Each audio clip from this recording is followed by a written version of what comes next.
آپ کے گھروں میں جو نظریات اور معمولات ہیں آپ غور کر کے دیکھیے، آپ ان کو ایک لسٹ بنائیں اور چیک کروائیں، آپ دیکھیں گے کہ اس میں اکثر چیزیں جو ہیں وہ خرافات شامل ہو گئی ہیں۔ میرے آقا صلی اللہ علیہ وسلم کے دور میں ماہ سفر کو منحوس سمجھا جاتا تھا، یہ کفار کا عقیدہ تھا، کفار کا نظریہ تھا، ان کے خیالات تھے۔ سرکار نے فرمایا ولا سفر، سفر کوئی چیز نہیں ہے، اس میں کوئی نحوست نہیں ہوتی۔ ہمارے گھروں میں سفر کا مہینہ عورتیں کیا کہتی ہیں؟ خالی کا مہینہ ہے، اس میں شادی نہیں کریں۔ کیوں بھائی؟ نحوستیں نازل ہوتی ہیں، شادی کریں گے بے برکتی ہوگی۔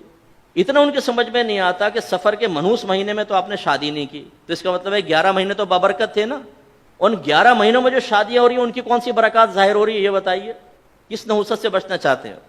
کہ سورہ آٹے کی گولیاں بنائیں، سورہ مزمل پانی میں ڈال دو جی، کراماتی مچھلیاں وہ گولی کھا کر ایسی دعا دیں گی کہ پیر اور فقیر کی دعا بھی کیا اثر کرے گی، وہ مچھلی کی دعا اثر کرے گی اور بیڑا پار ہو جائے گا۔ کہاں سے ثابت ہے بھائی جان یہ چیزیں؟ لگے پڑے ہیں، بس لگے پڑے ہیں، سننے کے لیے تیار نہیں۔ تو اس لیے خدارا اپنے عقیدے کو خالص کریں، اپنے معمولات کو خالص کریں، خراب قسم کے نظریات نکال دیں اپنے گھر سے۔